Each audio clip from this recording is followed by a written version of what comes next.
Hey, what's up, everybody? I got a letter to read to you today from the editor of my paper, letter to the editor. It's called Revisit the Past. And I had the paper, but I think I fucked up and threw it away by accident, and so I'll read it to you from their website. That's the same thing. So, do you remember when church pews were full and movie theaters didn't open until after church, if at all, on Sundays? Kids and parents came together for Sunday worship after they each attended their own Sunday school classes. After church, everyone headed home and gathered around the family table to share Sunday dinner. Do you remember when there were no gangs, or at least it wasn't commonplace? How often did you hear of children committing horrible crimes such as murder, maybe a broken window, the villain a BB gun possibly fired by accident? Prisons weren't full of teenagers learning how to become better criminals. Teenagers were full of dreams of being great ball players, doctors, and more. Kids mowed lawns or babysat to earn money for those first cars. By and large, they respected their moms and dads, teachers, and other adults in authority. They answered parents with sir or ma'am. Today, we hear children yelling or cussing at parents, prompting them to complain their children are out of control, fearing their kids will end up in prison or worse, dead. Some parents explain it away with, they're just going through a phase. Do you ever remember murder or robbery being described as a phase? A wild haircut was a phase. Ever wonder what might happen if we, as parents, got our families back into those church pews and our teenagers in church youth groups? We might just change the future if we revisit the past. Bill Chambers, Loretto, Tennessee. Now, I have to ask, what fucking planet did this cretin grow up on? Because I'll point out the obvious fucking inconsistencies in this. One of the first things he points out is that we all need to get back to the church. This bullshit theory that the Bible invented morality, that without church, we'd all be killing and raping each other. Well, then how the fuck do you explain the Catholic Church molesting little boys? Because they're in church pews. They're all these fucking people who still know about the molestation go to church every Sunday and just lie to themselves going, oh no, it's not happening. It's just exaggerated, taken out of context. It might be a few priests, and I don't even believe that. No, lots and lots and lots of priests across the fucking globe that we're finding out about are raping and molesting and abusing little boys. Because they fucking can. They can. They think they're, ordained by God or some fucking crony crazy bullshit. Kooky crazy bullshit. I don't know why I said crony. But anyway. That's the first inconsistency. The second, and that's just the first fucking paragraph. The second one is where he says, well, there was no gangs. Now, when people say this when they were growing up, they mean the 1950s. When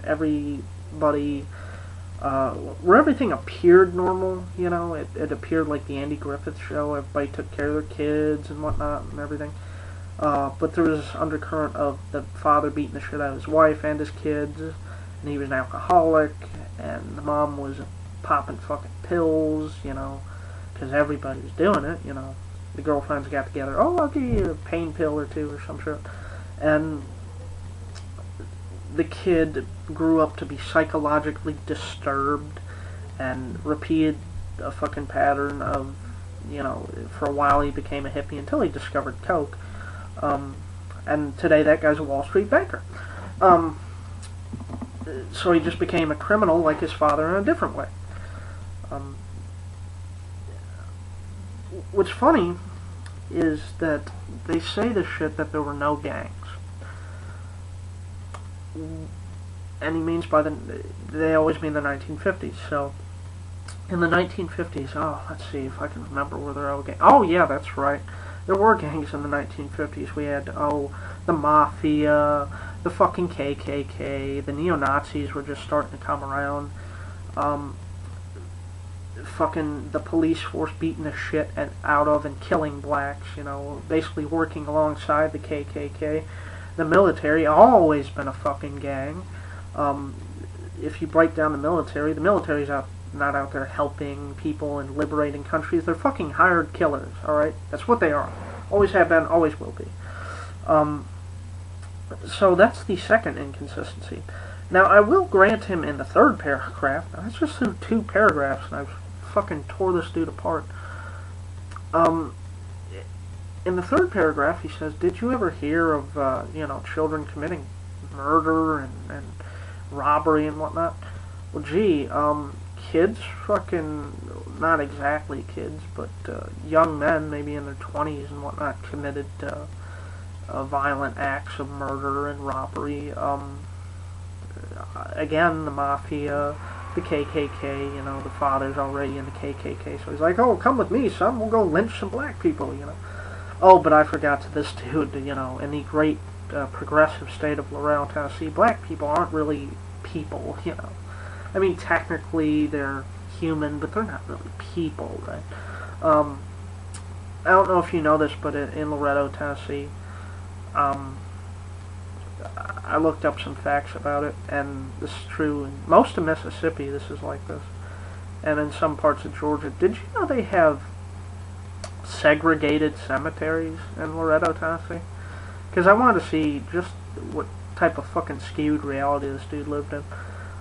They have segregated graveyards in fucking Laredo, Tennessee. That means, I'm sure my audience is smart, but for anybody who pops in and goes, "Oh, what's that?" Well, that means that if you're all white, you get your own, you get to be buried next to all white people. And a cemetery of the white. And blacks get a cemetery of all the blacks, And I was watching this fucking David Cross joke the other day. This is kind of weird how this lined up, but he was talking about how he grew up in Atlanta, Georgia, and they had segregated graveyards there. And he was always like, like the fucking zombies are going to take over the world, and they're like, Flash and whatnot, and the one zombie turns to the other. He's like, "What were you?" He's like, "Oh, I was a black man." No, I don't want to eat flesh with a fucking nigger. Get out of here, It's fucking crazy, and these people want to go back to the 1950s with all the fucking problems we had, and Joseph McCarthy, nice man, wasn't he? He was in the 1950s. For those of you who don't know, Joseph McCarthy was all about, blacklisting people and labeling people communists and this whole Red Scare going on. And before that, in the 1940s, 1942 specifically, we locked up a bunch of Japanese American citizens because some other Japanese, actual Japanese from Japan, bombed Pearl Harbor. So we took people who were already living here, who were tax-paying American citizens, and we said, "Oh, get into the camp, you fucking, yellow, get in there, get the fuck in there, And these people see what came before it, and what came after it, which was, of course, Vietnam, which was some obvious fucking holes in that, but they see this one timeline, from 1950 to 1960, where things weren't so bad, but they were. In reality, we just didn't fucking talk about it. There's nobody fucking talked about it. Alright? Now, the kids who grew up getting the shit kicked out of them in the 1950s and all this shit went on to become the hippie generation. They were all about peace and love and whatnot. They were the baby boomers. They went on to become these people who were like, let's love each other and try to live in peace. And now today, those same motherfuckers are Wall Street bankers going, "Give me everything. It all fucking belongs to me. It's mine. I'm fucking entitled. Give it to me. It's mine." Bernie Madoff, there's a fucking great example. Born around this timeline, also became a hippie in the 1960s, was very against the Vietnam War, but now he grows up to be the Wall Street king and fucking taking everything from everybody. And when people say this shit, the good old days, we need to get back to the good old days. What good old days are you fucking talking about? I remember my childhood just growing up in the 90s. Music was good, toys were good, for being a kid. Video games were pretty good. Everything else was fucking horrifying. It was shit, alright? Growing up in high school and going to high school, it was fucking horrifying. But no, let's go back even further than that to the 1950s and get back to this lie that everybody told themselves. But I don't know, it just fucking pissed me off, so I figured I'd share it with you. So anyway, that's all I got. Peace.